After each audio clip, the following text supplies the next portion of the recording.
going to miss the remainder of the season because of deep vein thrombosis in his right shoulder, a.k.a. blood clots. That is just horrific news for Wemby, the Spurs, the league. Everybody likes Wemby. I thought for sure they'd be in the playoffs this year. Despite De'Aaron Fox, they will now miss the playoffs. It's almost certain. And you know, I know a lot of people are concerned about the Chris Bosh. Blood clots really ruined his career. I think Wemby's going to be okay. This is a shoulder as opposed to the legs for Bosh. I'm hopeful. You know, we were worried about Wemby getting injured. And I'm going to throw this at you. So I saw somebody in our space had said that they don't believe an international player can be the face of the NBA.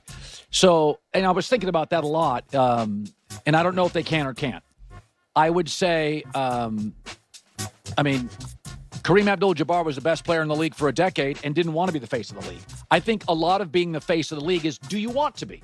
Like Ant, to me, feels like he's dynamic, he's good looking, he's funny, he could be a face of the league, he just plays in Minnesota. So what is your take? Can you be an international player and be the face of the league? Yeah. So I think so too. I think, now I'm not saying. Oh, time out. Let me ask a question. What does face of the league mean? Okay, so that's a great question, because that was my first take. Face of the league means you are, like, for instance, Patrick Mahomes. For years, it was Brady and Manning were the face of the league. I think Brett Favre, in his prime, felt like, even more than Brady, face of the league. Tom felt like a component of the system in New England. Then as Tom aged, he and Peyton became face of the league. Wholesome guys, workaholics. Okay, Mahomes now feels like, hey, the face of the league. Again, good guy, funny, good sense of humor. Well, hold on. You just named 4 guys. One common thread for all of them. They won multiple Super Bowls. Like, you win, you can be the face of the league, right? Would you agree? Well, it's different. So no, all those guys are okay, I'll give you an example. When Charles Barkley was a great player in his prime, he didn't want to be, remember, he was doing, I'm not a role model. Yeah. He was getting into trouble. Barkley was funny, but I don't think you'd want him as a face of the league, but he was great. Not in the Magic Michael Jordan was much more corporate. And he won. You got to win to be the face of the league. Yes. You have to win some. So Anthony Edwards is out. Sorry. I love Ant. He can't be the face of the league. They're not winning. It's got to be Luka. But I think it's stylistic. For instance, you can't be I always joke that Alex English led the NBA in scoring in the 80s. But he wasn't dynamic enough in a very creative league to be the face of the NBA. He just scored a bunch of points. So there's guys, like, face of the league to me generally means, honestly, you're a little bit corporate. I mean, Brady was kind of corporate. Jeter was kind of corporate. I mean, let's be honest. Michael Jordan, Nike, was corporate. He didn't want to talk politics. It tends to be somebody that the league looks at and says they don't get in trouble. Often they're good looking. Their game is dynamic. And all of a sudden, stuff gets pushed in their direction. I think it's possible for an international guy. Yeah. I'm not sure if Wemby wants it. Not yet. He's like 21, 22. Like, right? I think Wemby or Luka will be the face of the league next 5 years, right? Because there isn't anyone on the Celtics who really wants it. It's not going to be Tatum. I don't think it can be Jaylen Brown. Celtics are the best team. Do you have to have, like right now in baseball, I don't know if there's a face of the league, but Ohtani, yeah, come on. And I don't think he cares that he's face of the league. He just happens. I would say he and Aaron Judge are the face of the league. Big, nice guys, humble, gigantic athletes, superstars, huge brands. Aaron Judge feels like face of the league with Ohtani. I'm not sure a league has to have one. Do you think Giannis was when they won the title a few years ago? No, I just think he was great.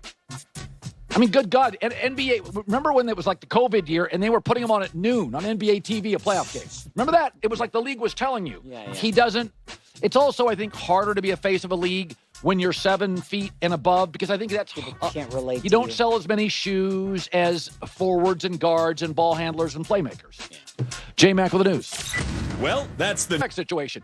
It's because you didn't take it seriously for years. The Steelers have earned this. And then by the time it was too late, it was a terrible quarterback class, and you reached on Kenny Pickett, who I was told was a third-round pick.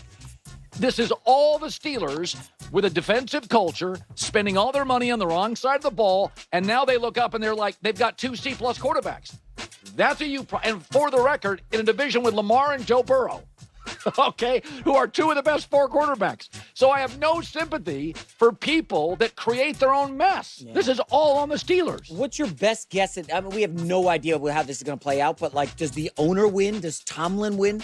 Like, I find it hard to believe that Tomlin wants Fields when he's the one who put Russell Wilson in, and despite Fields being good, remember at the beginning of the season? Yeah, is it fair to say this? I can't take the Steelers seriously as an elite franchise until they take offense seriously. And that's how I feel about them. If you told me right now the teams next year that I'm going to take seriously, Washington just emerged as a new team. And it's, Chargers, Rams, Niners, Eagles, Cincinnati, Baltimore, Kansas City, Buffalo. It's the teams that, even if you have a defensive coach like Buffalo, so Buffalo's got Sean McDermott. They draft Cook. They've gone out and got Stephon Diggs and Amari Cooper. They have drafted a first-round wide receiver and a first-round tight end. Like, Buffalo may have a defensive coach, but I wouldn't say it's a defensive culture. They have absolutely poured resources, money, and draft capital into offense. Now, they overpaid for Von Miller, but Pittsburgh, I think they're going to lead the NFL. Didn't they lead the NFL for the third straight year with defensive spending? Something like that, yeah.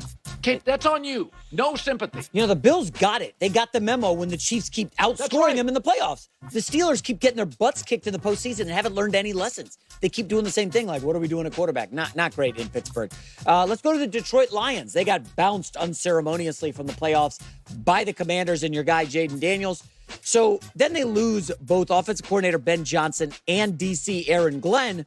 Everybody's concerned about a pullback. Well, Aiden Hutchinson is in the midst of his rehab following that broken leg this season and believes that losing both coordinators will not have much of an impact.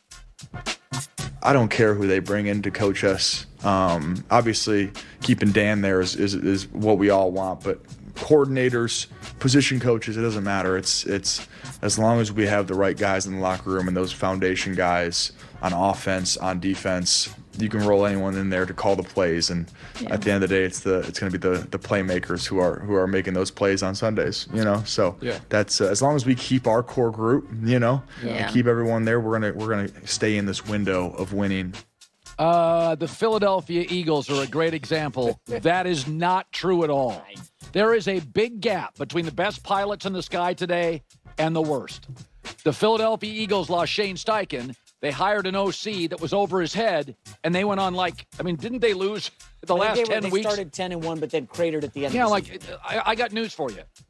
In baseball, a manager can win 4 games, maybe 6 over the course of a season. In the NBA, it's hard to screw up LeBron in his prime, or Magic or Bird in his prime. In football, Brandon Staley and Jim Harbaugh, same roster defensively, worst to second best. I didn't. Football is the coaching sport. I don't like this take from Hutchinson at all. I think a smart guy who's such a great player. What? Coaching doesn't matter. We get to keep Dan Campbell. Who cares about Ben Johnson? Well, what? And Dan's not a scheme guy. Dan is really known as a culture guy. He's a rah-rah guy. And nothing wrong with that. No. I was wrong on Dan Campbell. I never thought, but he deserves all the credit in the world. Sure. But he's not Andy Reid. He's not McVay. He's not a scheme guy. He's a culture guy. So the Lions are going to be more dependent on scheme assistance than the Rams would be, than Andy Reid would be. Andy Reid can lose guys every year. He's the scheme guy. Same with Shanahan. Can run through guys. That's different. When you're a culture guy, even what Jim Harbaugh would tell you, defensively, Harbaugh, he'll spend money on a defensive coordinator at Michigan or with the Chargers or the Niners. Like, the coaches know what they are and what they're not. So Detroit is going to be much more reliant on good offensive coordinators than a McVay or a Reid team would be. Yeah. Final story, Colin, to the